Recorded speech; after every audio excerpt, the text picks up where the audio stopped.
Nous vous saluons dans le précieux nom de notre Seigneur Jésus.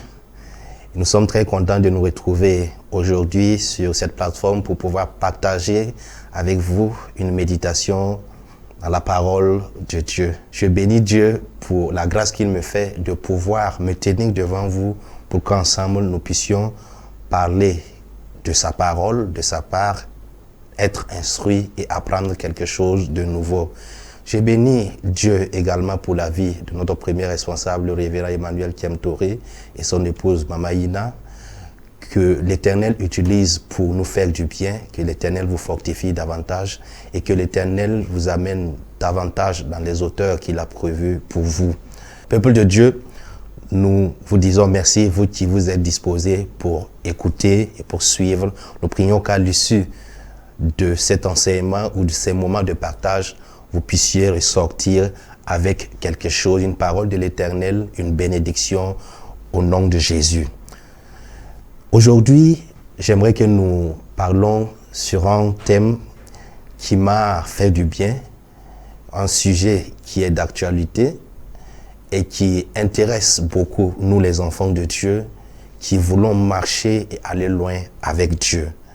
Et j'ai intitulé comme thème la jalousie. Non, merci. Tu me proposes la jalousie, tu m'incites à être jaloux, à envier quelqu'un d'autre, à jalouser mon prochain. Non, merci, je refuse. Et c'est sur ce thème que j'aimerais que nous menions la réflexion aujourd'hui. Beaucoup d'entre nous sommes confrontés souvent à une attitude ou à ce sentiment de jalousie. Je commence par définir la jalousie. La jalousie est un sentiment hostile qu'on éprouve en voyant quelqu'un d'autre jouir d'un avantage qu'on n'a pas ou qu'on ne possède pas encore. Une frustration mal gérée, une insatisfaction mal comprise, irritation mal apaisée, et tout cela joue dans nos relations humaines. Et la jalousie nous pousse à interpréter souvent même des comportements, des actes, des paroles à la façon que nous voulons pour pouvoir alimenter ce sentiment.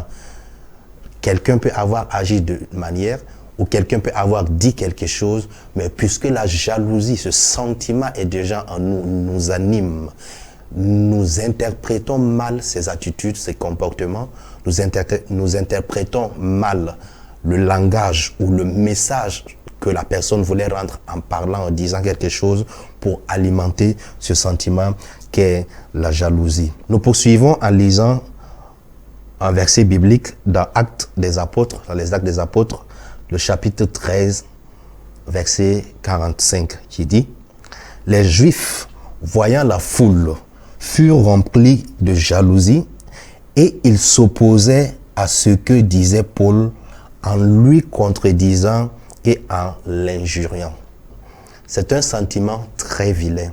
Dans le passage que nous avons lu, nous voyons que les Juifs, qui normalement étaient censés être avec Paul, soutenir Paul dans le ministère, dans l'œuvre qu'il accomplissait, étaient ceux-là qui devenaient ses adversaires, qui le combattaient. Ils se sont détournés de ce qui est essentiel. Et à cause de la jalousie qui les animait, la Bible ne nous a pas dit que ce que Paul disait n'était pas bien, ce que Paul faisait n'était pas bien. La jalousie est venue du fait que Paul était celui-là qui parlait avec éloquence et les gens l'écoutaient et la foule venait autour de lui. Et c'est à la vue de la foule que ces Juifs ont commencé à manifester de la jalousie envers Paul. Ils ont commencé, la Bible nous dit, ils ont commencé à lui poser des ennuis, à l'injurier, à l'insulter, à s'opposer à tout ce qu'il disait. Il parlait de Dieu, il parlait de l'évangile, beaucoup de vies étaient bénies, mais à cause de la jalousie, ils se sont érigés en des opposants, en des persécuteurs, pour dire pourquoi Paul, pourquoi pas nous, pourquoi lui, pourquoi pas nous, pourquoi est-ce que c'est lui qui arrive à rassembler tant de monde, pourquoi est-ce que c'est lui qui arrive à faire autant de miracles, pourquoi est-ce que c'est lui qui accomplit ces choses dans la vie de ces personnes-là et pas nous. Ils ont commencé, au lieu eux-mêmes de chercher à évoluer et à devenir comme Paul, ils ont commencé à attaquer, à contredire Paul, à l'injurier publiquement. La jalousie, je le disais, est un vilain comportement, un vilain sentiment. Et lorsque nous laissons ce sentiment nous animer, nous devenons une personne qui est en train d'être détruite, une personne qui est en décadence, une personne qui est en train de chuter, une personne qui quitte un état de gloire à un état de bassesse.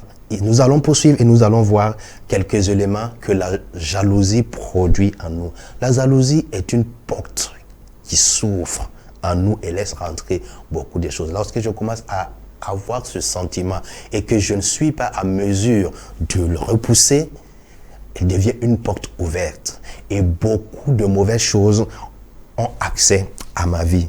Premièrement, la jalousie invite d'autres choses dans notre vie comme l'amertume, l'incandescence, l'incondescendance, la haine, le mépris, le dédain.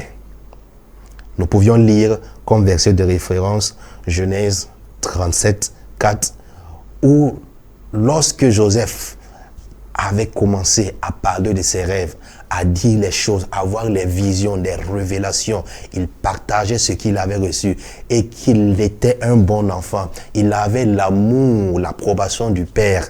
La Bible nous dit dans ce verset-là, ses frères virent que leur père l'aimait plus que tous et ils le prirent en haine.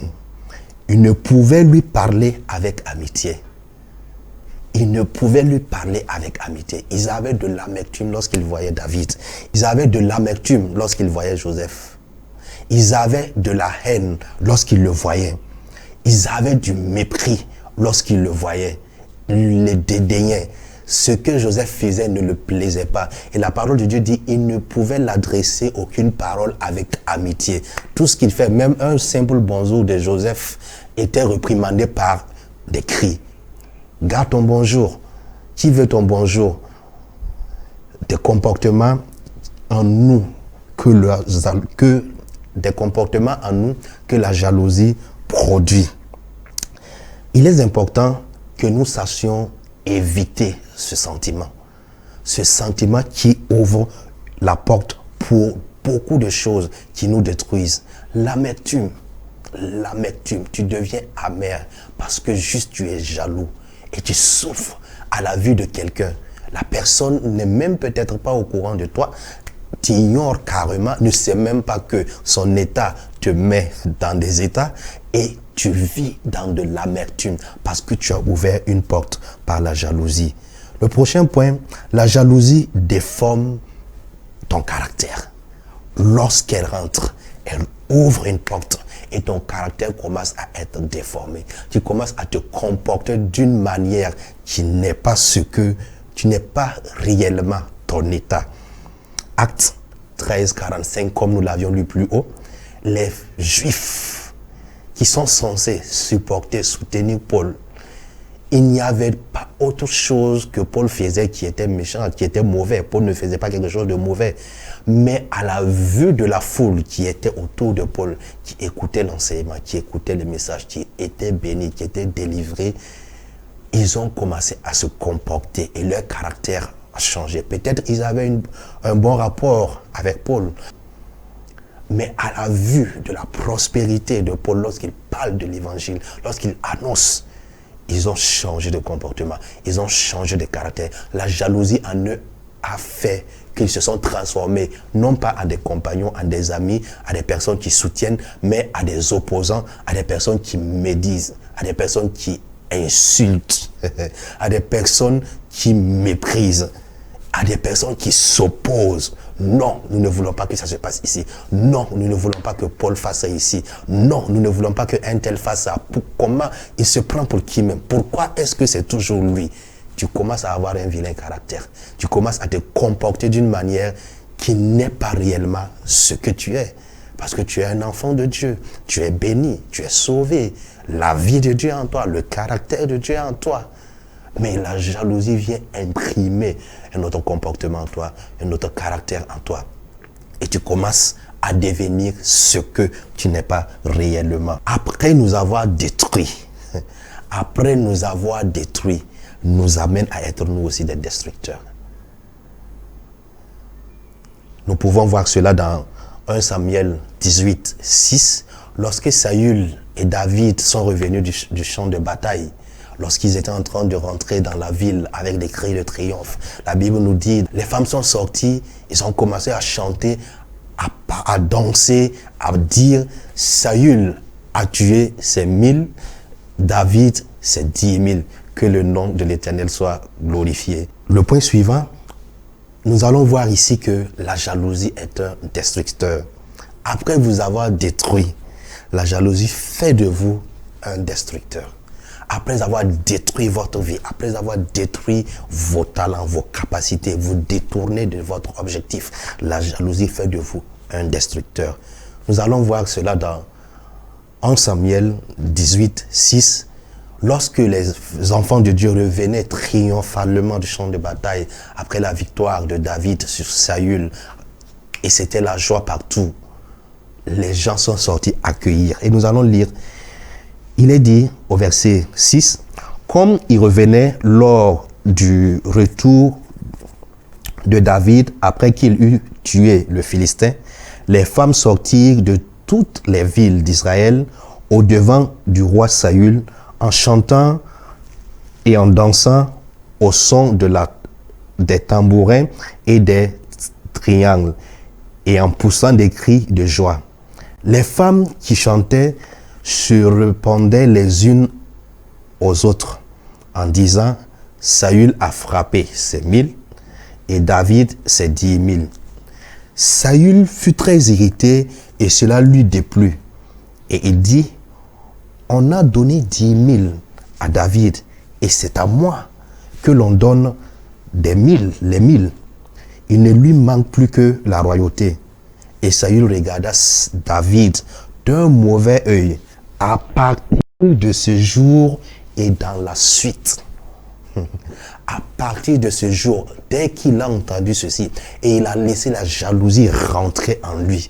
La Bible dit qu'à partir de ce jour, Saül a eu un mauvais regard à l'endroit de David et par la suite. Et cela a conduit Saül à chercher à détruire David, à chercher à faire du mal à David, à chercher à venir à bout de sa vie. Mais gloire à Dieu, Dieu a préservé son serviteur et il n'est pas resté sous l'emprise ou sous la puissance destructrice qu'a causé la jalousie qui est rentrée dans le cœur de Saül.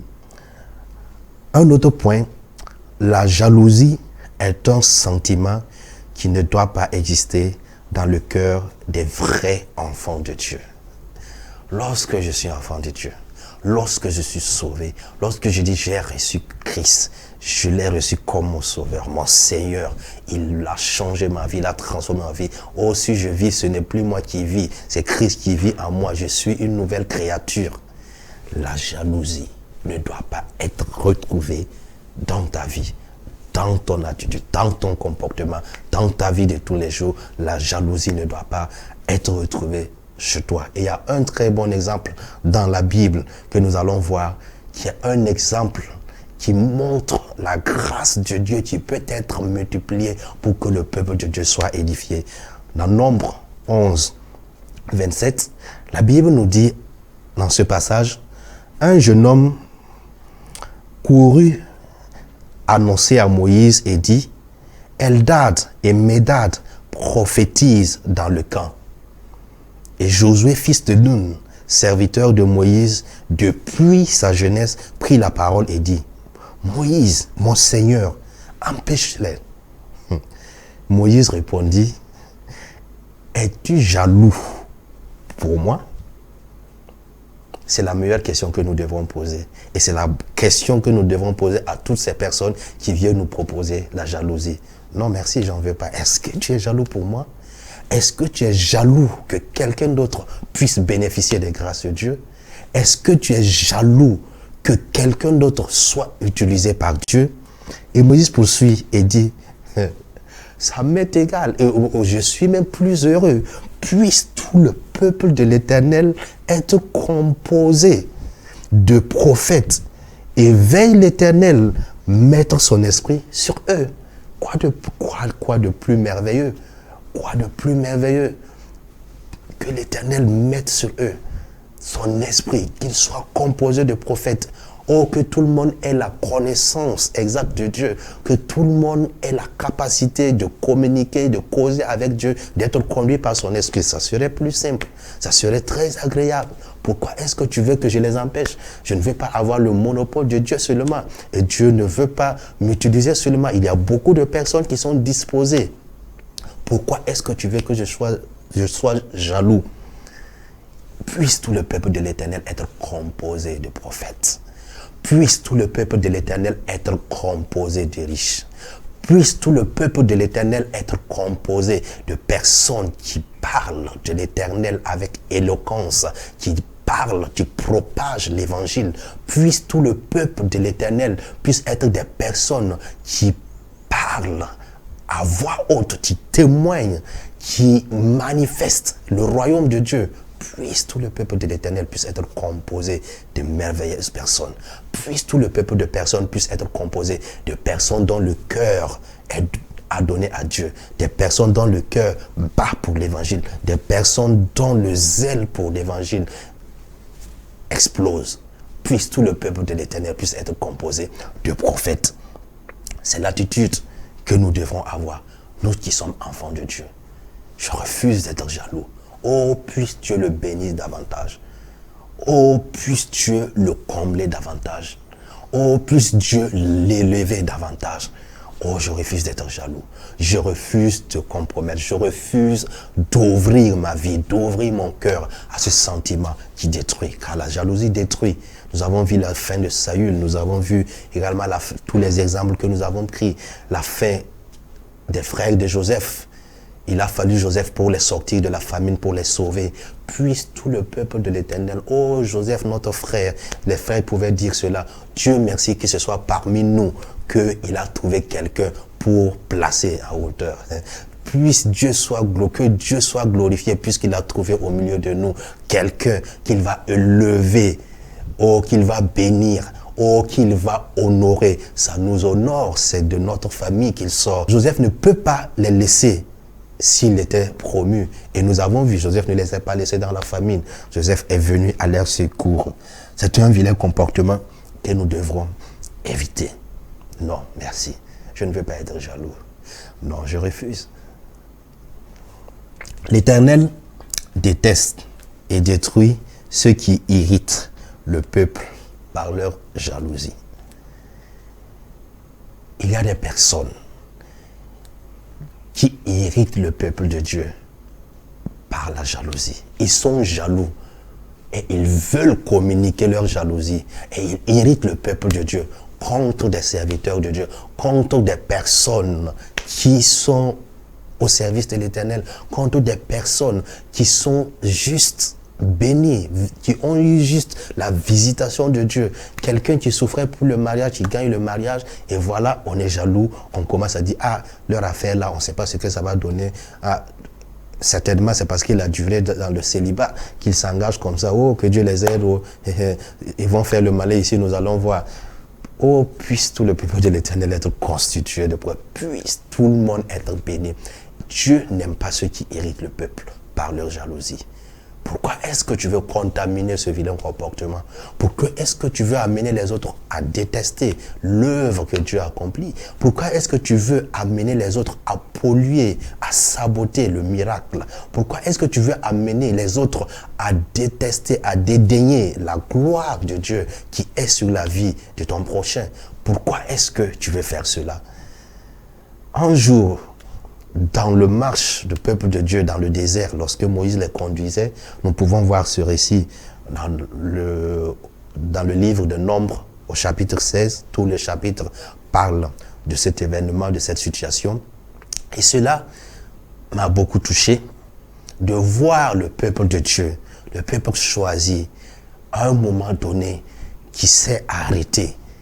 Et quelques personnes, par leur jalousie ont commencé à attiser le peuple de Dieu, à révolter le peuple de Dieu contre le serviteur de Dieu, Moïse.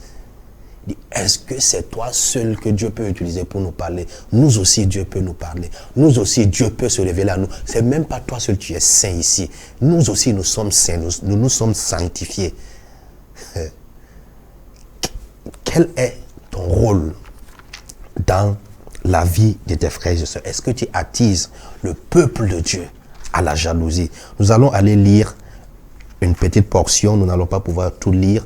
Nous allons lire une petite portion, chapitre 16 du livre de Nombres. Il est dit, Coré, fils de Sitséar, fils de Kéat, fils de Lévi, se révolta avec Dathan et Abiram, fils d'Eliab, et on, c'est un nom, fils de Pélet, tous trois fils de Ruben. Ils se révoltèrent contre Moïse avec 250 hommes des enfants d'Israël, des principaux de l'assemblée, de ceux que l'on convoquait à l'assemblée et qui étaient des gens de renom. Ils ont fait leur politique. Ils ont rassemblé toutes ces personnes que les gens écoutaient, que le peuple prêtait attention lorsqu'ils parlaient. Ces personnes qui étaient écoutées, renommées, considérées. Ces trois personnes, Dathan, Coré et On, ils les ont convoqués, ils ont commencé à les monter contre Moïse. Pourquoi est-ce que c'est Moïse seul? Pourquoi est-ce que c'est lui seul que Dieu utilise? Ils s'assemblaient contre Moïse et Aaron et leur dirent, ça n'est assez, car toute l'assemblée, tous sont saints et l'Éternel est au milieu d'eux. Pourquoi vous vous élevez au-dessus de l'assemblée de l'Éternel? Ils sont venus combattre pour l'Éternel. Pourquoi est-ce que vous vous élevez, vous croyez plus important sur le peuple de l'Éternel? C'est le peuple de l'Éternel et tout le peuple est saint, tout le peuple est sanctifié. Et voici le témoignage de la présence de l'Éternel. L'Éternel est au milieu de son peuple. Pourquoi est-ce que vous êtes hautain? Pourquoi est-ce que vous vous enorgueillissez? Ils se soulevaient contre Moïse et Aaron. Et par la suite de l'histoire, nous n'allons pas pouvoir tout lire. La Bible dit que la colère de l'Éternel s'enflamma et l'Éternel dit à Moïse et à Aaron, mettez-vous de côté, je vais les détruire, je vais les détruire. Et la Bible nous dit, Moïse et Aaron tombèrent sur leur face et dirent à l'Éternel, pourquoi est-ce que tu veux détruire tout ton peuple? À cause de quelques individus qui ont péché, à cause de quelques individus qui se sont révoltés. Oh, épargne la vie de ces innocents. Ils ont été entraînés. Ils ont mobilisé le peuple de Dieu pour venir contre nous, pour venir profaner ta sainteté, pour venir profaner ton choix. Et l'Éternel les a punis. Moïse, en parlant, dit à l'Éternel, c'est pas normal. Ce serait pas joli que tu punisses même les innocents. Punis seulement ceux qui ont offensé, ceux qui ont péché. Et l'Éternel Dieu dit à Moïse de dire au peuple de Dieu de s'éloigner de ces trois personnes, de quitter du milieu d'eux, de ne pas toucher à aucune chose qui les appartienne. Et Moïse dit, si l'Éternel est avec nous, si l'Éternel nous a choisis, Seigneur, si tu es avec nous, que leur sanction, que leur punition ne soit pas du commun de mortels, que quelque chose d'inouï, que quelque chose qui ne s'est jamais passé se produit pour que les gens chassent que c'est toi qui nous as choisis, c'est toi qui nous as établis.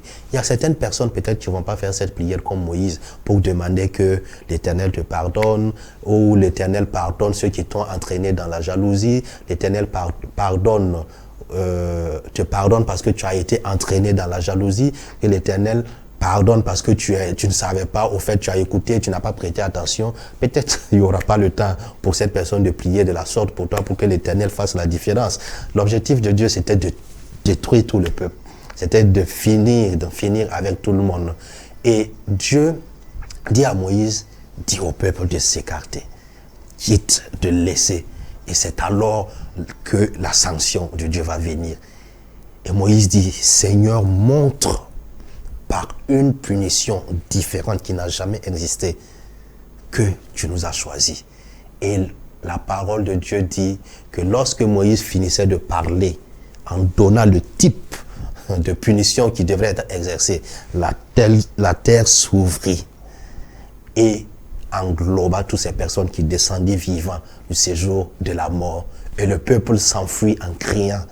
Quand bien même le peuple a vu la punition de l'Éternel, la destruction de l'Éternel sur Corée, Dathan, et la vie de ces 250 personnes qui ont été consumées par le feu, la Bible nous dit que le lendemain, ceux en qui la jalousie avait commencé à produire, à germer, à transformer leur caractère, leur attitude, sont revenus à la révolte. Commencé à dire, oh, vous n'êtes pas bon, vous n'êtes pas juste. Regarde, à cause de vous, Dieu a tué des gens, Dieu a tué des peuples, Dieu a tué des gens qui étaient honorés, Dieu a tué des peuples. Vous n'êtes pas bien, vous n'êtes pas bien. Oh Moïse et Aaron, vous êtes une malédiction pour nous. Vous nous avez dit que nous allons quitter la terre, l'Égypte, pour aller sur une terre où coule le lait et le miel. Et voici, vous nous amenez ici et vous commandez la mort. Et Dieu exécute et Dieu tue le peuple. Vous êtes méchants, c'est très mauvais. Et la Bible dit que la colère de l'Éternel encore s'enflamma contre le peuple. Au verset 48 du Nombre 16, verset 48, la parole de Dieu nous dit, il se plaça entre les morts et les vivants, et la plaie fut arrêtée. De l'instruction de Moïse à l'exécution de l'instruction qu'Aaron a fait, la colère de l'Éternel a fait que la plaie qui est venue sur les enfants d'Israël a tué 14 700 personnes. La jalousie. Je ne suis pas un prophète de malheur, mais je suis en train de te dire, il y a un sentiment qui est destructeur, qui ne peut pas te faire encore bénéficier des grâces de Dieu. Si ce sentiment t'anime et tu le prends, tu l'acceptes, tu l'héberges, tu le nourris, tu le laisses grandir, ce sentiment va te détruire toi en premier et il fera de toi un destructeur. Et l'Éternel qui aime son peuple ne va pas te laisser détruire son peuple. L'Éternel peut te sacrifier. L'Éternel peut t'enlever pour préserver la vie de personne. Il y a des gens qui sont déjà sur un chemin qu'ils estiment le non-retour. Et ils ne veulent pas mourir seuls, ils ne veulent pas être corrompus seuls, ils ne veulent pas se détruire seuls. Et ils veulent entraîner d'autres personnes avec eux. Refuse cette compromission. Refuse lorsqu'on te propose la jalousie, de détester, de haïr, de mépriser, d'être jaloux. Refuse. Car c'est un comportement qui ne peut pas nous amener à grandir et à être exactement comme ce que Dieu veut. Et si ce sentiment est déjà en toi, comment faire pour en sortir? Comment est-ce que je peux refuser d'être jaloux? Comment est-ce que je peux ne pas envier? Comment est-ce que je peux considérer, reconnaître, aimer le miracle de mon frère, aimer la promotion de mon frère, aimer le bienfait que l'Éternel accorde à mon prochain? J'ai nommé comme premier point, crois au plan de Dieu pour ta vie. Dieu a un plan pour ta vie. Et si tu ne crois pas à ce plan de Dieu pour ta vie, tu vas passer ton temps à jalouser, tu vas passer ton temps à mépriser, tu vas passer ton temps à croire que Dieu n'est pas au courant de toi, Dieu ne fait que s'occuper des autres personnes, et moi quand je prie, il ne me répond pas, moi quand je demande, il ne fait pas, moi quand je pleure, il s'en fout, il ne considère pas. Et pourtant Dieu a un plan pour ta vie. Considère le plan, crois à ce plan. Dieu disait à Jérémie, au Jérémie 1, verset 5, avant que je t'eusse formé dans le ventre de ta mère, je te connaissais. Je te connaissais. En fait, rien de tout ce qui se passe dans ta vie ne m'échappe. Rien. Je te connaissais avant que je t'eusse formé. C'est moi-même je t'ai formé et je te connaissais. Et avant que tu fusses sorti de son sein, je t'avais consacré et je t'avais établi prophète des nations. Et il poursuit dans Jérémie 29, 11, il dit, car je connais, je connais les projets que j'ai formés pour toi. Pourquoi est-ce que tu t'inquiètes? Pourquoi est-ce que tu te préoccupes des autres personnes? Pourquoi est-ce que tu prends garde à la bénédiction d'autrui et tu es jaloux? tu ne glorifies pas le nom de Dieu. Moi, je connais les projets que j'ai formés pour toi. Des projets de paix et non de malheur, pour te donner de l'avenir et de l'espérance. Crois au projet de Dieu pour ta vie. Crois que malgré la situation que tu traverses, malgré les événements peut-être contradictoires à toutes les prophéties que tu as reçues, à toutes les révélations que tu as reçues, les choses ne se passent pas comme prévu. Je crois que Dieu a un plan pour moi. Je crois que le plan, la prophétie court toujours à son accomplissement. Je crois que Dieu a un projet pour ma vie. Alors je ne peux pas jalouser quelqu'un, je ne peux pas envier quelqu'un, je marche sur ce chemin. Deuxièmement, se contenter de ce que l'on a au moment où l'on a. Beaucoup de personnes d'entre nous, nous avons prié pour des sujets, nous avons prié, demandé des choses à Dieu. Dieu nous a accordé certains, mais nous n'avions pas pris le temps de profiter ne serait-ce de cette bénédiction que nous avons reçue. Nous avons juste dit merci et nous avons archivé comme quelque chose, comme un diplôme qu'on prend, on dépose et on court encore pour avoir d'autres. Dieu nous a fait du bien. Dieu t'a fait du bien. Dieu t'a visité. Dieu t'a exaucé. Qu'est-ce que tu as fait de ces exaucements? Est-ce que tu as même profité de ces bénédictions que tu as reçues? Est-ce que tu as savouré ces bénédictions que Dieu t'a accordées? Est-ce que tu as profité peut-être du mariage que tu as reçu? Est-ce que tu as profité du diplôme que tu as reçu? Est-ce que tu as profité du travail? Tu t'es réjoui du travail que Dieu t'a accordé? Est-ce que tu t'es réjoui, peut-être que tu cherchais une voiture, de la voiture que Dieu t'a accordée? Est-ce que tu t'es réjoui du salut ou du niveau spirituel que tu demandais à Dieu et qu'il t'a accordé? Souvent, nous prenons pas le temps de reconnaître et de nous réjouir de la bénédiction que nous avons reçue de Dieu. Nous ne savions pas nous contenter. Nous atteignons un nouveau et très rapidement, nous voulons passer à l'étape supérieure. Oh Seigneur, merci beaucoup. Oh, prochaine étape. Je veux ça, je veux ça, je veux ça. Profite. Profite. Et à chaque étape et à chaque exaucement, à chaque niveau de notre vie, il y a aussi de l'expérience à avoir, à acquérir pour les étapes supérieures. Et lorsque je ne m'apprête pas, je ne prends pas le temps, je n'acquiers pas ces expériences, il sera difficile pour moi pour les prochaines étapes. Je peux prier longtemps, mais puisque je n'ai pas pris le temps pour comprendre la bénédiction que j'ai reçue, pour maîtriser la bénédiction que j'ai reçue, pour contrôler cette bénédiction, vivre cette bénédiction que j'ai reçue, Dieu ne peut pas permettre à d'autres bénédictions de venir parce qu'il y a quelque chose que je devrais comprendre dans cette bénédiction-là avant d'atteindre la prochaine. Se contenter de ce que nous avons au moment où nous avons la chose. Philippiens 4:11. Ce n'est pas en vue de mes besoins que je dis cela, disait Paul, car j'ai appris à être content de l'état où je me trouve. J'ai appris à être content. J'ai appris à être content. Je sais vivre dans l'humiliation et je sais vivre dans l'abondance. En tout et partout, j'ai appris à être rassasié et à avoir faim. À être dans l'abondance et à être dans la disette. Et la fameuse phrase que nous aimons tous répéter, je puis tout par celui qui me fortifie. Je puis tout par celui qui me fortifie, n'est pas seulement les bons moments. Je puis tout par celui qui me fortifie, n'est pas seulement quand tout va bien. Je puis tout par celui qui me fortifie, c'est la capacité de résister et de reconnaître et de dire merci à Dieu pour les moments où je suis, dans la situation que je suis. Merci, je sais que tu ne m'as pas oublié. Je sais que ton projet est encore en train de courir pour moi. Je sais que ta parole court vers son accomplissement à ma faveur. Je sais que ce que tu as déclaré va se manifester pour moi. J'ai appris, a dit Paul. J'ai appris. J'ai appris à être heureux dans l'état dans lequel je me trouve. Est-ce que tu es heureux dans l'état dans lequel tu te trouves? C'est pas parce qu'il n'y a pas de souffrance, non. C'est pas parce que tout va bien, non. C'est pas parce que tu as tout ce que tu veux, non. Est-ce que tu as appris à être heureux dans l'état dans lequel tu te trouves?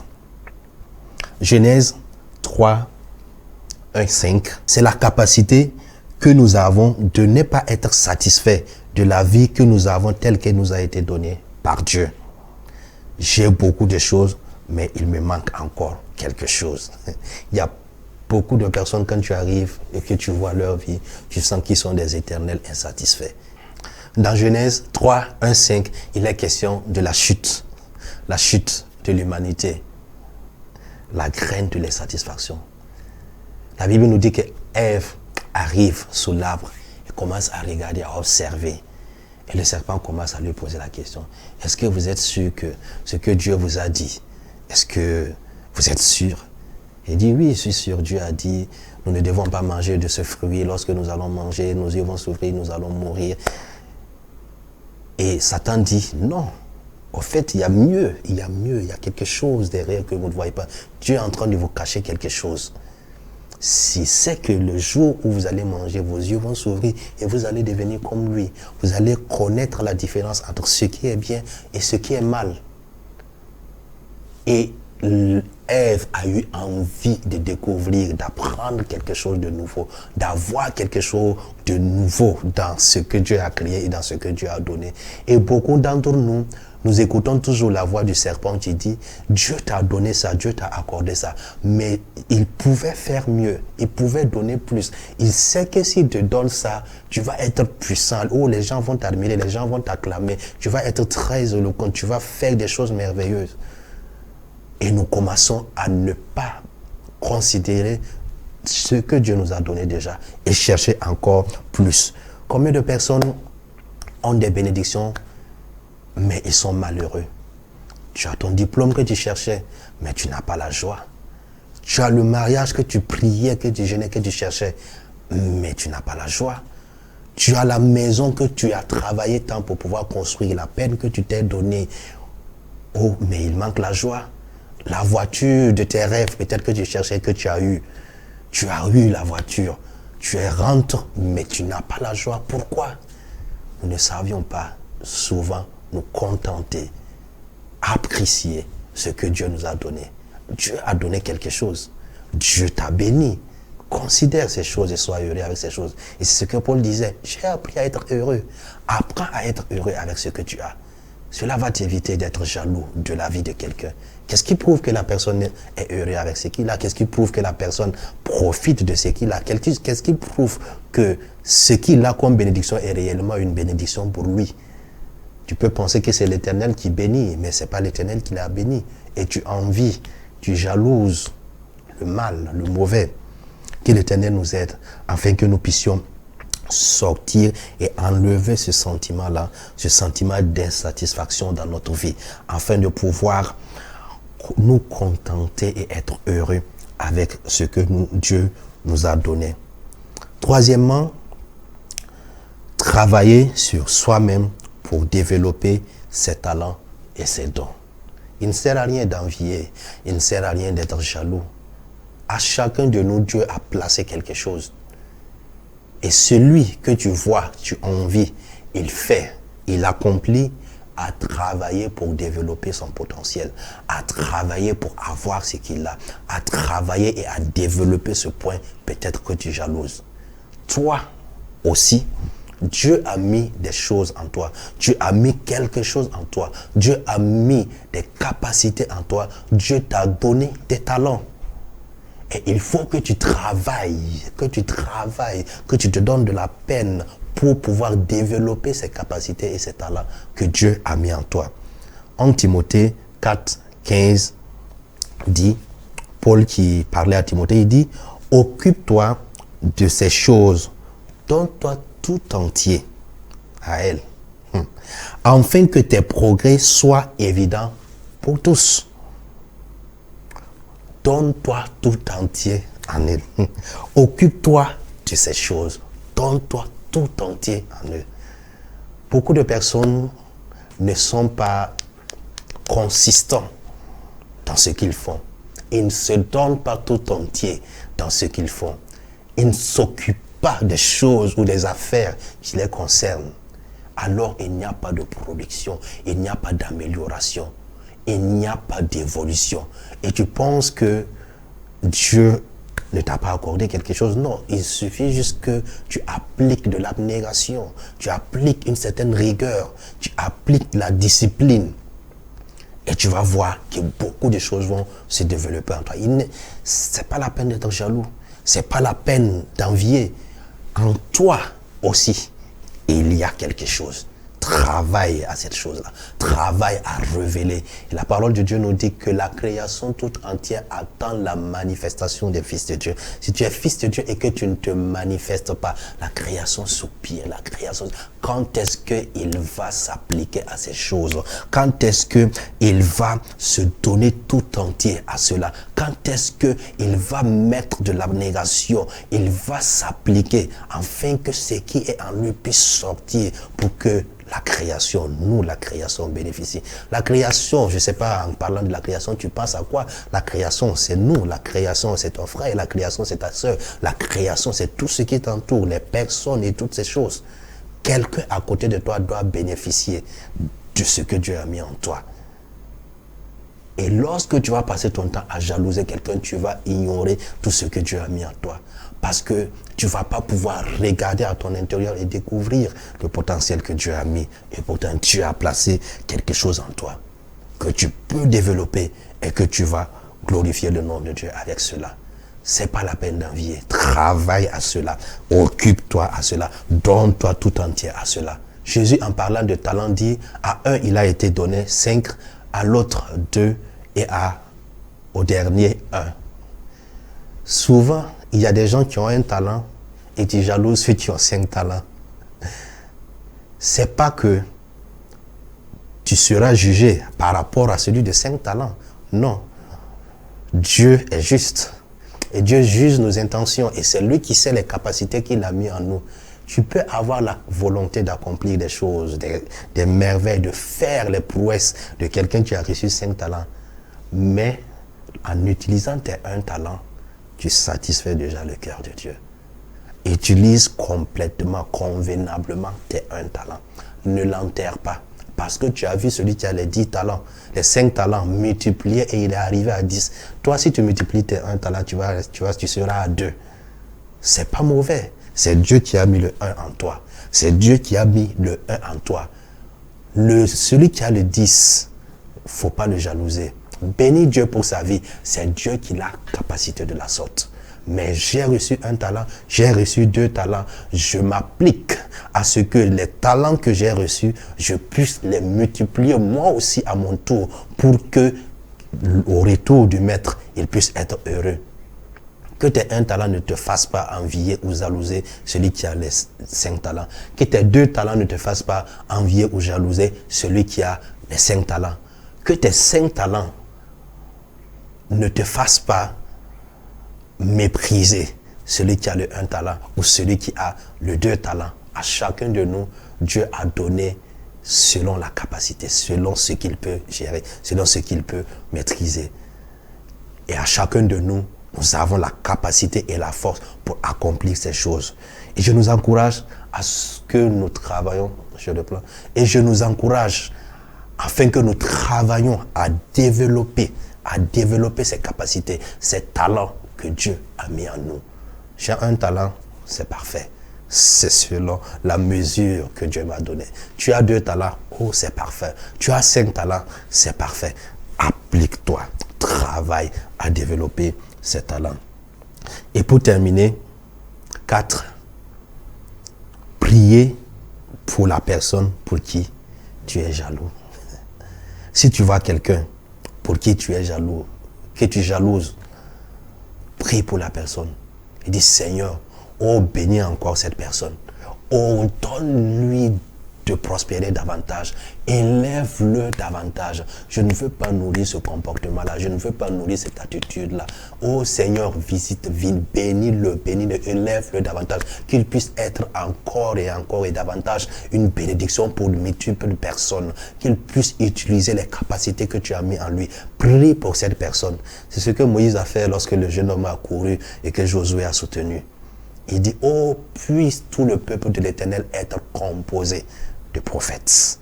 Puisse l'Esprit de Dieu se reposer sur eux tous. puisse Dieu l'élève encore, puisse Dieu le bénisse davantage, puisse Dieu le fortifie, oh qu'il réussisse, qu'il ne s'enchaîne pas, Seigneur, que si des gens combattent contre lui, oh donne-lui la victoire sur toutes ces personnes, donne-lui de prospérer et d'avancer, oh d'avoir la victoire sur toutes ces personnes. Prie pour ces personnes pour qui tu es jaloux. Prie que l'Éternel les bénisse et tu vas voir que tu vas éteindre cette jalousie en toi. Tu vas détruire cette jalousie en toi. Tu vas anéantir sa force en toi. C'est ce que Dieu m'a mis à cœur pour que nous partageons. La jalousie, non merci. Je ne veux pas être jaloux. Je ne veux pas être un destructeur. Je ne veux pas que mon caractère soit changé, soit transformé. Je ne veux pas avoir un vilain comportement. Non, je refuse. Je refuse d'être celui-là qui va contribuer à détruire le peuple de Dieu, à détourner des personnes de l'essentiel. Je refuse de me comporter de la sorte. Je refuse et je décide de reconnaître le plan de Dieu pour ma vie. Je décide de reconnaître l'état à laquelle je me trouve, les bienfaits de Dieu dans ma vie. Je décide de me contenter de ce que Dieu a mis à moi et de ce que Dieu a fait à moi, de me réjouir de ces choses, de me réjouir de ces bénédictions. Je décide de travailler à cela, à faire sortir le potentiel que Dieu a mis à moi, afin que moi aussi, je puisse être une bénédiction pour une multitude de personnes. Je décide de prier pour ces personnes-là, qu'un esprit de jalousie veut susciter en moi. Je prie pour eux. Je prie que l'Éternel les fasse prospérer. Je prie que l'Éternel les fasse avancer. Je prie que l'Éternel les élève davantage. Et nous allons voir que Dieu également va nous bénir et Dieu va nous visiter. Je prie que l'Éternel te bénisse, que l'Éternel te fortifie et que cet esprit ou que ce sentiment de jalousie qui commence à germer dans ton cœur soit détruit au nom de Jésus. Que ce sentiment de jalousie qui peut-être habite déjà en toi soit anéanti et détruit au nom de Jésus. Que ce sentiment de jalousie qui t'a déjà amené à commettre ou à faire des choses qui n'honorent pas Dieu, oh que l'Éternel te pardonne et qu'il détruise ce sentiment dans ta vie afin que tu sois à son image, tu sois à son image, tu puisses maintenant te consacrer sur ce qui te concerne, sur ta propre vie, afin de te développer, afin de travailler sur toi-même, afin de briller, afin que toi-même tu puisses être réellement une bénédiction pour le peuple de Dieu. Que l'Éternel nous bénisse.